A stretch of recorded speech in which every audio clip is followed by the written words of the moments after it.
to Science Fantastic with Professor Michio Kaku. On Science Fantastic, we profile the amazing, jaw-dropping scientific discoveries which are revolutionizing our world and touching our lives. And in this hour, we're going to talk about the future. And who best to talk about the future than a futurist? With us today is Professor Amy Webb. She's a professor of strategic foresight at the NYU Stern School of Business and the founder of the Future Today Institute. And today we're going to talk about artificial intelligence, driverless cars, jobs, medicine. We're going to talk about how you will live in the future. And we should also point out that she's the author of several great books, including The Signals Are Talking, Why Today's Fringe is Tomorrow's Mainstream. And she also wrote a bestseller, Data, a Love Story, How I Cracked the Online Dating Code to Meet My Match. And so, believe it or not, we're going to talk to a futurist about love in the digital age. So, Amy, glad you could be on Science Fantastic. Thanks so much for having me. First question for you is, how did you, as a youth, get interested in science and in business and eventually in the future? What sparked your interest? Well, I grew up during a time when U.S. households didn't yet have the Internet. But because my mother was a teacher, she brought home one of the school's computers every summer and got me some early computer science and computer programming classes. So I was in a unique situation as a little kid where I had two parents who were dedicated to education. I had early computers at home, and I was encouraged to tinker. So I think that laid the foundation. And then in middle school, there was a program called the Future Problem Solvers of America. And without realizing it, that was really my first exposure to data-driven, methodological futures work. And as a middle schooler, I competed on a team to imagine the hardest science and technology problems that would be facing us in the future. And our job was to imagine what the implications and scenarios might look like. So that's, I think, where everything started. And some people say, the futurists that I've had on Science Fantastic, they say that they got started reading science fiction or watching science fiction movies. Is that how you got started? Well, I love to read, and so I think that probably added to my fascination about the future. And just like everybody else, I read Asimov's Foundation trilogy was life-changing for me, and read a lot of Arthur C. Clarke and lots of different science fiction books. I think it's good to note, though, that there are different types of futurists. So there are people who work in the design space, in the literature space. And I'm a quantitative futurist, so my work has a lot to do with data and modeling. And speaking about data, you wrote a bestseller, Data, a Love Story, How I Cracked the Online Dating Code to Meet My Match. And your confessions are on a TED Talk, and you received about 7 million hits on that TED Talk. So first of all, explain to us the frustrations you must have felt with online dating, and I understand that you wrote your own mathematical algorithm for finding love. How does that work? I did. So I've written a couple of bestsellers. The first one was a memoir, and that's Data, a Love Story. I actually had been living in Japan for a number of years, and when I moved back to the United States, I found reentry a little difficult. And I was out of practice and having a hard time with online dating. I had plenty of dates to go on. That wasn't the problem. But like many people who have used online dating services, the challenge is the matching part. They just don't do a very good job of matching you. So I, after a series of unfortunate events and a bottle of wine, spent some time creating what turned out to be a sort of different approach. I reverse engineered the algorithms, the matching algorithms that one of the dating websites used, and then developed my own and also developed a different set of criteria. And the process took quite a while, but the result of it is the person that I'm married to today. So it was an incredibly geeky, mathy way to meet the man that I fell in love with. So in the whole universe, you're probably the only woman to write her own mathematical algorithm by which to find her future husband. But what are the criteria? That is, there's a method to the madness. What was the method you used to write this code which allowed you to find your true love? Well, I get asked that question a lot, and the simple answer is what works for me is definitely not going to work for everybody else.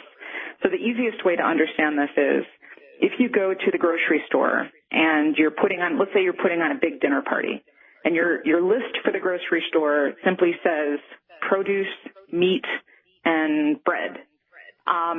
You're potentially missing lots of different options.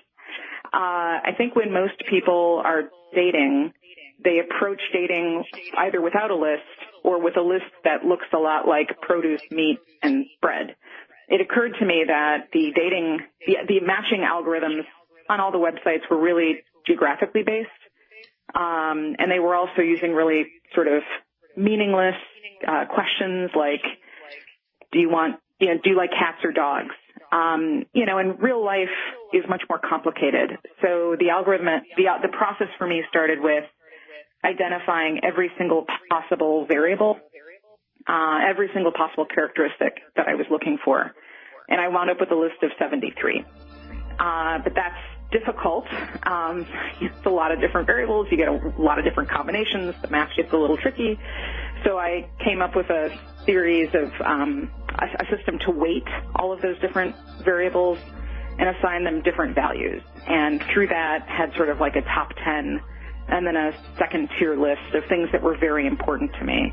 And those included things like aligning our views on, religion and kids, but I was very, very specific about how I define those parameters. And then that allowed me to sort of, create a system to go looking for the right person. Let's now get into what you do professionally, which is predict future trends. So let's talk about what's in your garage, driverless cars. How do you see driverless cars changing the way we commute, changing the way business is oriented, changing the way our lifestyle is going to be altered? What are your thoughts?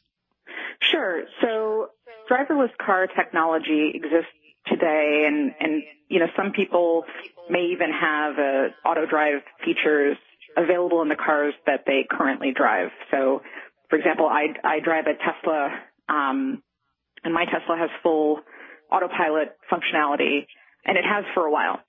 The challenge is scale. So just because the technology exists doesn't mean that tomorrow, we're all going to get into our autonomous vehicles and get to drive around. The challenge with every technology is that typically technology butts up against regulation. And in the United States, we still don't have fully fleshed out guidelines and restrictions and regulations around how not just the individual car itself can work, but what the entire system looks like as a result of that. Now, that being said, it's inevitable. So within our lifetimes, and I would posit within the relatively near future, autonomy and autonomous vehicles will be something that we'll all get to enjoy, and I think that that's going to change life pretty dramatically for the better. But it also sort of presents some really interesting changes to other parts of life. So I think everybody's probably heard plenty about prototypes and different car designs and what you might be able to do while you're in cars. So what might be more interesting is, once you start connecting the dots, how do our cities change? How do our roads change? And things like that. So one of the interesting models that I've built looks at cities and where cities are located. So if we go 20 to 30 years into the future, a few things we know are probable, and that is more extreme climate changes. It probably also means that people in coastal areas, will see a lot more flooding. We will probably, rents are still high anyways on the coasts. So we'll probably start to see people moving inland. And as much as people love to make fun of where I'm from originally, which is the Midwest is going to start offering a lot more livable space.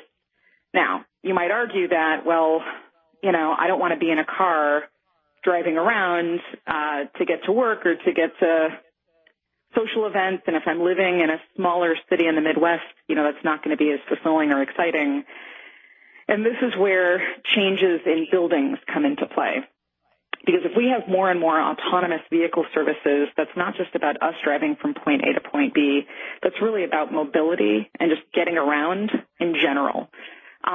So I could pretty easily see, 25 to 30 years into the future, new American economic centers that dot the Midwest that look pretty different from our current economic centers. Rather than skyscrapers, I think, landscrapers are more probable. These are very, very, very long or differently shaped buildings, which again may seem implausible until you connect these dots, because autonomous features in a car translate into other areas of transportation and technology. We're already starting to see things like multi-directional elevators that are capable not just moving up and down on a pulley system, but can move omnidirectionally, almost like what you saw at the end of the original Willy Wonka and the Chocolate Factory movie. So one of the neat things about autonomous cars, in addition to all the other stuff like reducing death on the road because of poor driving or drunk driving or whatever else, I think what it does is connect our communities in a new way and start to reshape what our cities look like, and even reshape, as a result, what our buildings look like. And, it's entirely possible that you might be able to live 60 to 120 miles away from where you work, and that could be a totally reasonable commute. Once we have these systems up and running and our cars that are now part of larger mobile organisms are moving more seamlessly and much more quickly, it's going to enable, if we want it, our population to spread out significantly more than it is right now. And that's promising. Okay, well, when people hear about driverless cars, the first thing they talk about is the job market.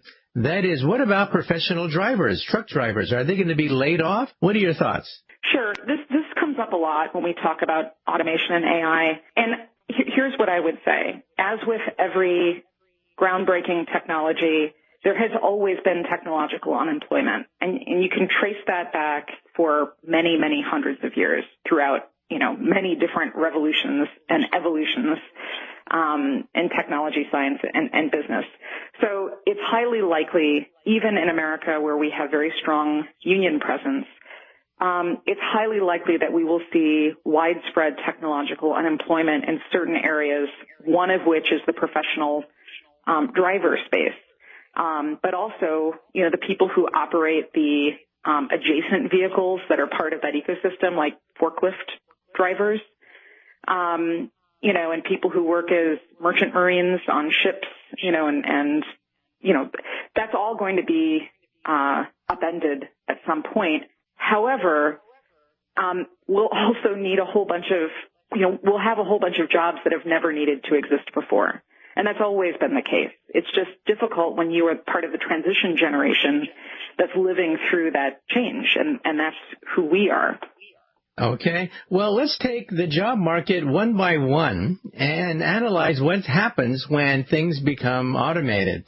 Let's say you're a professor. I'm a professor. Some people think that professors are going to be laid off because courses will be put on the web. You'll simply be able to, in your goggles or your contact lens or whatever, download any professor's lecture you want. So why bother to pay for a teacher?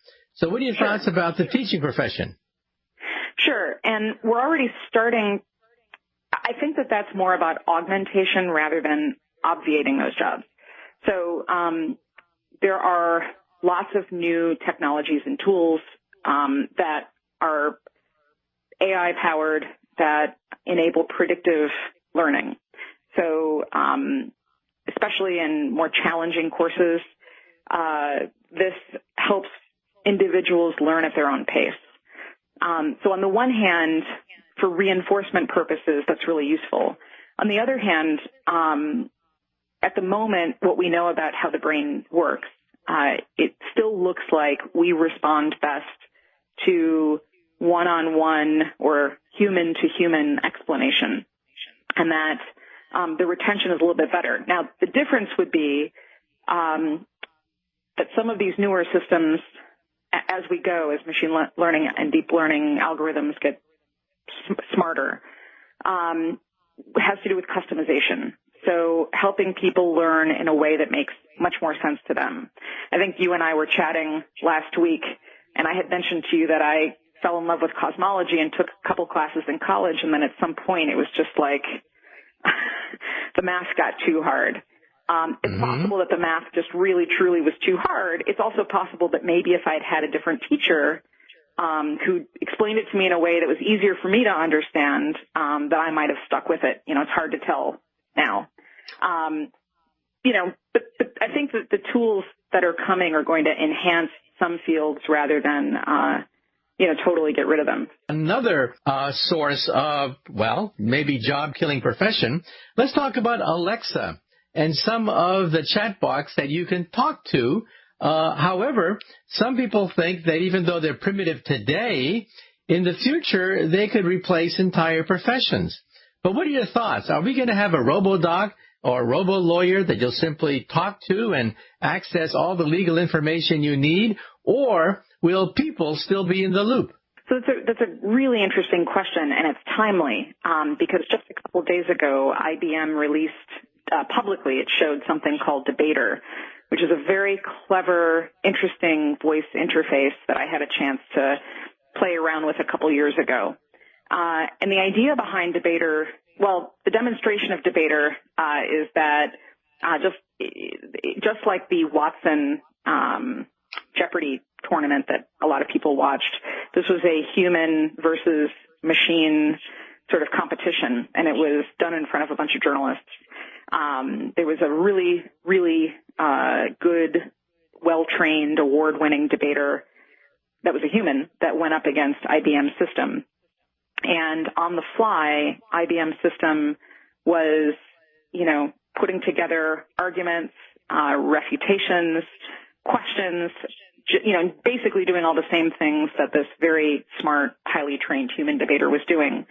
And at the end, the audience was the judge, and they were split. The human debater won one round, and the IBM computer program won the other round. And it was sort of an interesting take on the Turing test, except that in this case, everybody was aware that there was a human and that there was a computer. It was just that the computer got pretty convincing. So I think what that signals for our near future is that, again, I don't think I want an AI representing me in court necessarily, especially if there's a jury involved. On the other hand, what it does signal is that these voice-based interfaces and systems that are built on logic and reasoning, have gotten to be pretty good, and maybe they become an assistant in a medical office if a doctor is trying to work out what might be wrong with a patient. The other thing it made me think of was Socratic method education. So it could be interesting to have something like an IBM debater quizzing me and grilling me if I was a student on different concepts and asking me about them in different ways. Or if I was a lawyer, this is the kind of system that could maybe help me get ready for court. So when we think about Alexa is the voice interface. The little, if you have one of the pucks or like one of the big black sort of tube versions of it, that's the container. But it's the AI itself that's pretty powerful. And I think what we're moving very quickly towards is a future in which we're talking much more to machines. The models that I've built show that in America, by the year 2021, about half of the interactions we all have with machines will be using conversation, just using our voices. Other people say, wait a minute, there's a whole set of jobs that are going to flourish because robots have a weak spot, specifically interacting with humans. arguing to humans, convincing them to buy something or to let a plaintiff off. In other words, lawyers will have jobs because they have to argue to a jury and make persuasive arguments and, of course, convince the judge, while paralegals are search engines and all the busy work will be done by robots. So what are your thoughts about one of the weak spots in robots, among them the inability to really engage with humans? Well, within the knowledge workspace, a lot of the discovery-based tasks, the sort of elementary research tasks, and the repetitive tasks that involve thought, that is prime to be automated. And we've already seen plenty of, lots of different examples of, algorithms being able to do that work more efficiently, faster, and with fewer errors than humans can. So it's not just paralegals, it's also the first year, second year law students, and the people who just graduate from law school who spend a lot of their time, or who had previously spent a lot of their time doing what's called discovery work. This is where you read through evidence and reams of documents, scanning them for keywords and mapping some of that information. That is work that is much better suited to optical character recognition and pattern recognition and machine learning algorithms. There's no question that a lot of that work is going to go away. But what I would caution everybody against is the sort of anthropomorphizing AI and thinking of it in the same terms as we think of human work. There's a lot that AI is capable of doing that's more invisible, that we don't think of and we don't see. So the better way to think of AI is a series of autonomous decisions. So decisions that we are no longer making on our own, that AI systems are making on behalf of us and then completing tasks that are associated with that work. And once you think of it that way, this does shift a lot of facets of the economy. But it also opens up new doors in other places.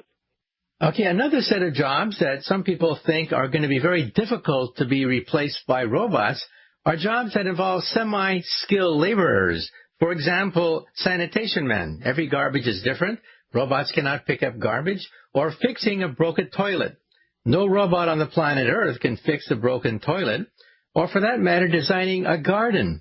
Or being a construction worker, because robots cannot use hammers and create buildings very well unless they're pre-programmed. Every single movement of the hammer has to be pre-programmed. But if they have to improvise, well, robots are very difficult, have a difficult time doing that. So what about jobs? Blue-collar jobs, policemen, plumbers, carpenters. Many people think that it'll be a long time before robots can use a hammer. Well, and you can look all over YouTube and find some hilarious examples of robots failing miserably, or there's a really funny video somewhere on YouTube of a very expensive, very sophisticated robot holding a hammer, and it takes about an hour for the robot to line the hammer up and to hammer the nail correctly. So right. So there are a lot of tasks that do require specialization, that are probably a little further off in the distance. However, there's a tremendous amount of work being done in the field of collaborative and soft robotics, and also in places.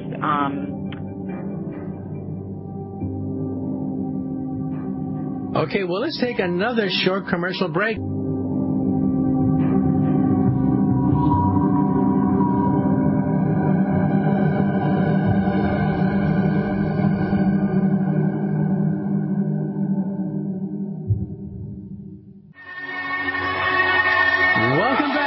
Science Fantastic with Professor Michio Kaku. And Science Fantastic, we profile some of the most amazing developments in science and technology.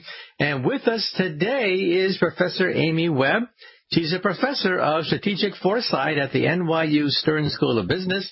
She's the founder of the Future Today Institute and author of a number of great books, including The Signals Are Talking, Why Today's Fringe is Tomorrow's Mainstream. Okay, Amy, we talked about some of the jobs that are going to be replaced by robots, some of the jobs that are still going to survive.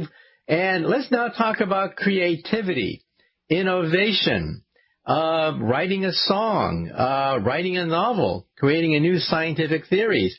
Some people think that, well, maybe eventually robots can do that, but not for the present time. That robots are not that creative. No robot has ever created a new scientific theory, and perhaps that's where humans are going to fit in the picture. But what are your thoughts? Sure. Well, at the moment, our AIs are not capable of demonstrating the sort of creativity that we would define as human or humanistic. However, these systems are, getting better, slowly but surely. And we've already started to see some examples where designers have put in certain parameters and systems have spit out many more designs than probably any humans could have on their own. One of the very interesting things about AI is that once these systems get smart enough, they start behaving in somewhat unpredictable ways, and that's on purpose. That's a good thing. And the offshoot of that is that we humans are somewhat limited by the squishy computers inside of our heads. And so oftentimes what feels to us like brand new ideas and innovation is really just repetition or a continuation of work that's already been done. What's fascinating is that we seem to keep talking about flying cars, over and over again. The very first patent for a flying car was filed in 1919. So we keep reinventing the wheel. The cool thing about AI and creativity is that, and we saw this demonstrated with Google's AlphaGo Zero algorithm, which you probably know is what beat the original AlphaGo is what beat some of the world's grand champions in Go. AlphaGo Zero learned how to do the same thing on its own. And what was fascinating was after it got back up to playing at the very, very strong level that it was originally, it diverted. And it decided, this is the strategy that I learned, that I was taught, that was useful to beat human players. This is no longer useful. So I'm going to come up with a totally different strategy. And that's the system did that and made those decisions on its own and started playing in a way that was unrecognizable to human players. And I would argue that that's creativity. It didn't result in a new picture or a new kind of song, but that divergence represented a fundamentally different way of thinking, in a way that humans, at least in that tiny little space of people who play Go, nobody had thought that way before. And that, to me, is what's so promising, and that's what has people very, very excited. It's also, I would argue, something that we might be concerned about, because if we're asking systems to behave in unpredictable ways, what goes along with that is that they may wind up behaving in ways that humanity doesn't like. And speaking about that, my personal point of view is that this is not going to happen anytime soon. But perhaps by the end of the century, who knows for sure, robots may become more, smarter than us, in which case they could become dangerous. And I think we should put a chip in their brain to shut them off if they have murderous thoughts. That is, we need fail-safe mechanisms, perhaps late in the century, when robots do become as smart as us. But what are your thoughts? The AI community is a little split over the timing. Right now, we are using what's called artificial narrow intelligence. This is where systems are able to do tasks equal to or better than humans. What comes next is artificial general intelligence, and this is where we have AIs that are generally capable of doing many things, which could be creating music or developing those new scientific theorems or, having entire conversations that are, on their own. That is the point at which we have some concerns about, AGIs, artificially general intelligence systems, making decisions that maybe we don't agree with or are not best for humanity. The timeline for that, ranges. Some of the optimists, and by optimists I mean people who think the technology is going to go quickly, think that could be within the next decade. Many other people think it could be as many as 70 years from now. I think we're probably closer to the year 2040 to 2050. And then what happens after that, because we're asking the systems to develop and create and sort of do their own thing, is what comes next. And what comes next after artificial general intelligence is artificial superintelligence. So these are systems that start behaving in ways that make absolutely no sense, that are making decisions that are potentially replicating. And the likelihood of the acceleration of that happens very, very quickly. And, that could very well be within the next 70 years. Okay, well, unfortunately, we have run out of time. So once again, our special guest was Professor Amy Webb. Thank you so much for being on Science Fantastic. Thank you.